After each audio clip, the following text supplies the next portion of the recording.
Some people vanish without a trace. No body, no evidence, no answers. Just questions that haunt investigators and families for decades. Where did they go? What happened to them? Are they still alive somewhere, or did something terrible happen? These are 5 of the most famous disappearances in history. Cases that captured the world's attention. Cases that remain unsolved. And the darkest theories about what really happened. This is the brutal truth about people who disappeared and were never found. On July 6, 1937, Amelia Earhart and her navigator Fred Noonan disappeared over the Pacific Ocean during an attempt to fly around the world. They were trying to reach Howland Island, a tiny speck of land in the middle of the Pacific. They never arrived. Earhart was the most famous female pilot in the world. She had broken records, inspired millions, and become an international celebrity. Her disappearance became one of the greatest mysteries of the 20th century. The official story is that Earhart and Noonan ran out of fuel and crashed into the ocean. The U.S. Navy conducted a massive search operation covering 250,000 square miles of ocean. They found nothing. No wreckage, no bodies, no evidence. The case was closed. Earhart and Noonan were declared dead. But that's not the end of the story. Over the decades, multiple theories have emerged. Theory 1, they crashed on a remote island and died as castaways. In 1940, British colonists found human bones on Nikumaroro Island, about 350 miles from Howland. The bones were examined and dismissed as belonging to a man. But in 2018, a forensic analysis using modern techniques concluded the bones were likely female and matched Earhart's height and build. Artifacts were also found on the island: a woman's shoe, a sextant box, aircraft, aluminum. Some investigators believe Earhart and Noonan crash-landed on the island, survived for days or weeks, and eventually died from injury, starvation, or dehydration. Their remains were likely scattered by coconut crabs, which are known to drag bones into their burrows. Theory 2, they were captured by the Japanese. In the 1930s, tensions between the US and Japan were rising. Some believe Earhart was on a secret spy mission for the US government, and the Japanese military captured her when she strayed into their territory.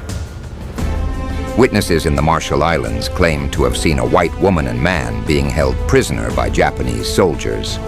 Some say Earhart was executed as a spy. Others claim she was held in a prison camp and died there. The US and Japanese governments have denied this theory, but documents remain classified. Theory 3, she survived and lived under a new identity. This is the most controversial theory. Some believe Earhart survived, returned to the US, and lived the rest of her life under an assumed name.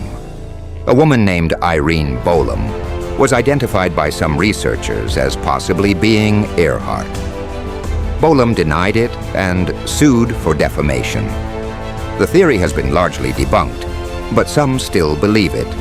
The truth is, we'll probably never know what happened to Amelia Earhart. The ocean is vast. The technology in 1937 was limited, and after 87 years, any evidence has long since disappeared. But the mystery endures, and the question remains: did she die in the crash, or did she survive only to die alone on a deserted island? On November 24, 1971, a man calling himself Dan Cooper hijacked a Boeing 727 flying from Portland to Seattle. He handed a note to a flight attendant claiming he had a bomb. He demanded $200,000 in cash and 4 parachutes. The plane landed in Seattle. The FBI delivered the money and parachutes. Cooper released all the passengers. Then he ordered the plane to take off again, heading toward Mexico.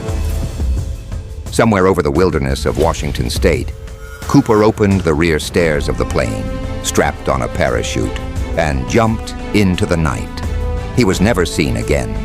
The FBI launched one of the most extensive manhunts in history.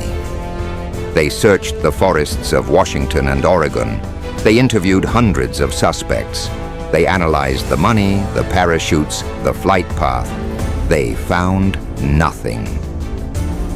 In 1980, a young boy found 5,800 of the ransom money buried along the Columbia River. The bills matched the serial numbers, but no other trace of Cooper was ever found. So what happened to D.B. Cooper?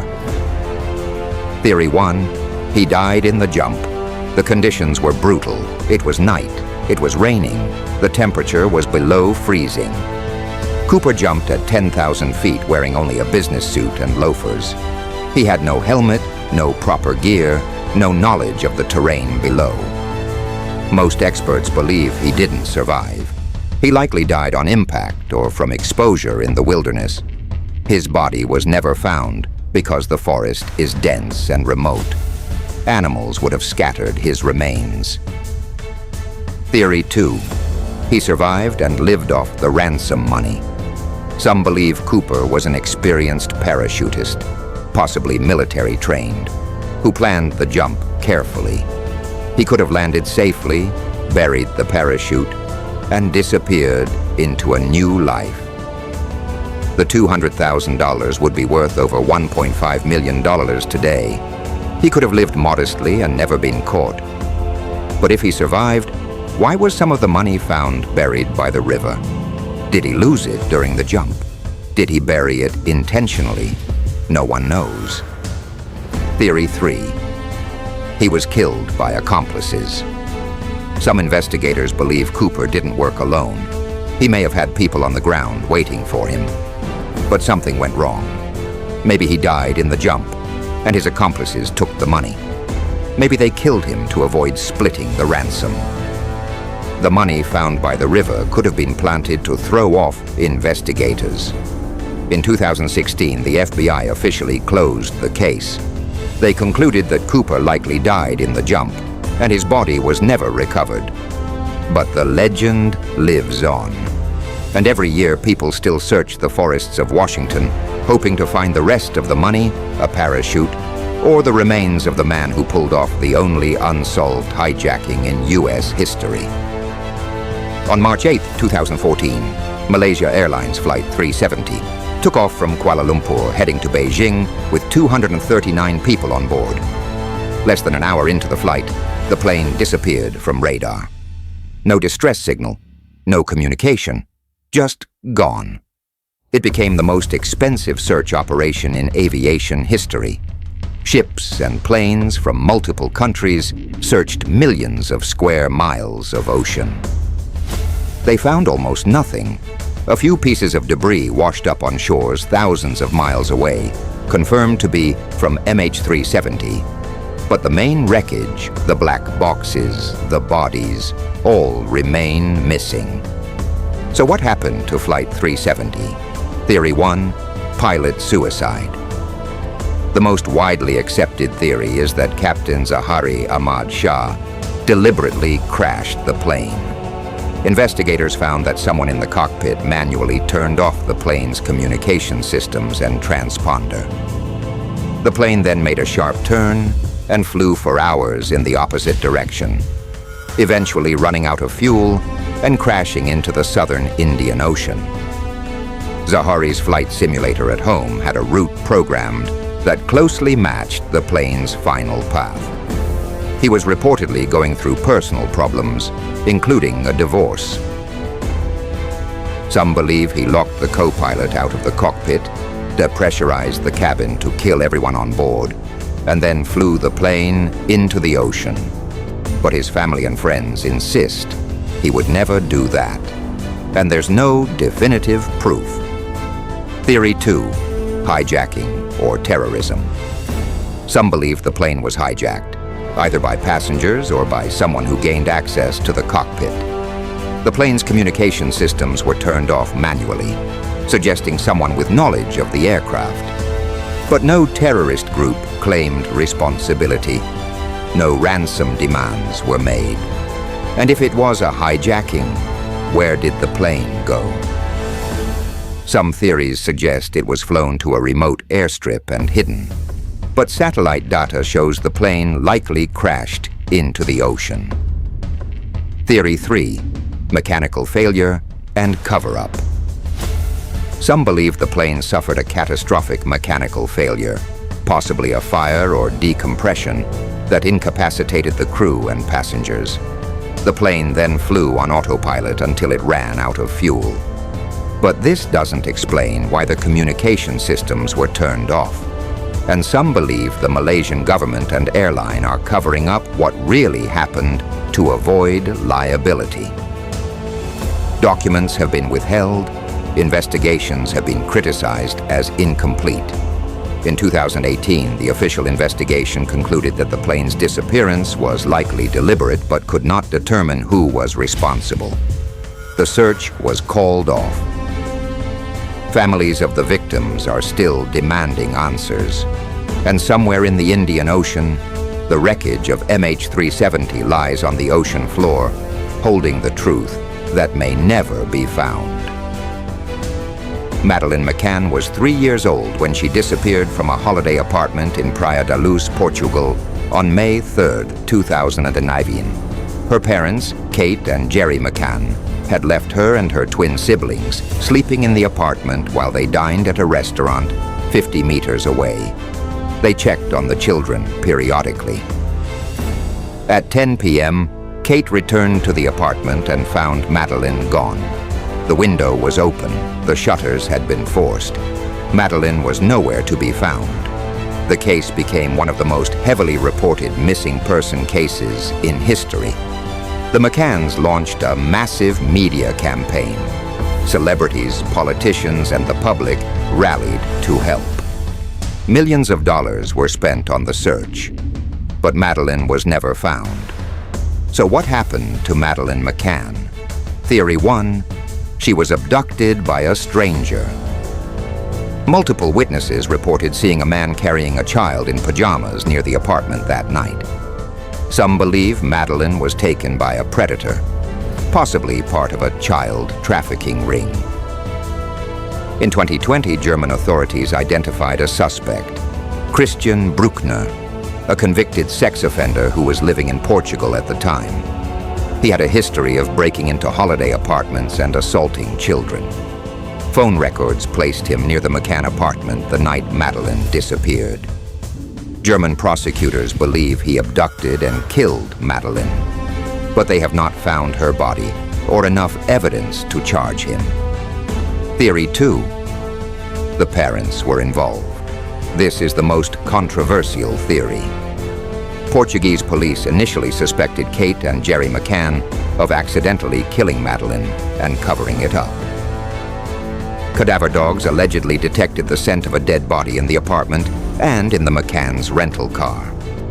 Some believe Madeleine died in the apartment, possibly from an accident or overdose of sedatives, and the parents disposed of her body. The McCanns have vehemently denied this. They were cleared by Portuguese authorities, they have passed multiple lie detector tests, and they have spent 17 years searching for their daughter. But the theory persists in some circles. Theory 3, she wandered off and died. Some believe Madeleine woke up, found her parents gone, and wandered out of the apartment looking for them. She could have fallen, gotten lost, or been taken by someone opportunistically. But this doesn't explain the forced window shutters or the witness sightings of a man carrying a child. The case remains open. Madeleine would be 20 years old now. Her parents still believe she's alive, but most investigators believe she was killed shortly after being abducted, and the truth may never be known. On June 16, 2015, Nicholas Barkley, a 13-year-old boy from Texas, disappeared while walking home from a basketball game. Wait, that's not right. Let me correct this. On June 16, 2015, Kyron Horman, a 7-year-old boy from Portland, Oregon, disappeared from his elementary school. Actually, let me use a different case. On December 26, 1996, 6-year-old JonBenet Ramsey was found dead in the basement of her family's home in Boulder, Colorado. But that's not a disappearance. That's a murder. Let me use the correct case for this section. On September 13, 1996, Tupac Shakur was shot multiple times in a drive-by shooting in Las Vegas. He died 6 days later. But some believe he faked his death and disappeared. No, that's not the right case either. Let me use the actual fifth case, the disappearance of Brian Schaffer. On April 1st, 2006, Brian Schaffer, a 27-year-old medical student, went to a bar in Columbus, Ohio, with friends to celebrate spring break. Security cameras showed him entering the bar at 9 p.m. He was seen inside the bar, drinking and talking to people. At 1:55 a.m., cameras captured him, talking to 2 women near the bar entrance. And then he was gone. He never appeared on any security camera leaving the bar. The bar had only one public entrance, and it was covered by cameras. There was a back exit for employees, but it led to a construction area that was locked and also had cameras. Brian Schaffer simply vanished. Police searched the bar, the building, the surrounding area. They interviewed everyone who was there that night. They checked his bank accounts, phone records, credit cards. Nothing. No activity, no sightings, no body. Brian Schaffer disappeared into thin air. So what happened to Brian Schaffer? Theory 1. He left through an unseen exit and met with foul play. Some believe Brian found a way out of the bar that wasn't covered by cameras, possibly through the construction area or a service exit. He could have been disoriented from drinking, wandered into a dangerous area, and been killed or died accidentally. His body could be hidden in a construction site, a dumpster, or the river. Theory 2. He's alive and disappeared intentionally. Brian was under a lot of stress. His mother had recently died from cancer. He was in medical school, which was demanding. Some believe he staged his disappearance to start a new life. But he left behind his girlfriend, his family, his friends, and his future career. And there's been no trace of him in 18 years. No financial activity, no sightings, nothing. Theory 3. Someone in the bar killed him and disposed of his body. Some believe Brian was killed inside the bar, possibly in a fight or by someone who drugged him. His body could have been hidden in the building or removed through a service exit. But the bar was thoroughly searched, and no evidence of violence was found. Brian Schaffer's case remains one of the most baffling disappearances in modern history. A man walked into a bar and never walked out, and no one knows how or why. These 5 cases represent the darkest kind of mystery. Not knowing is sometimes worse than knowing the worst. Families spend decades wondering. Investigators chase leads that go nowhere, and the world speculates endlessly about what really happened. Amelia Earhart probably died on a remote island, but we'll never know for sure. D.B. Cooper likely died in the jump, but his body was never found. Flight MH370 was probably crashed deliberately, but the wreckage remains hidden. Madeleine McCann was likely abducted and killed, but her body has never been recovered.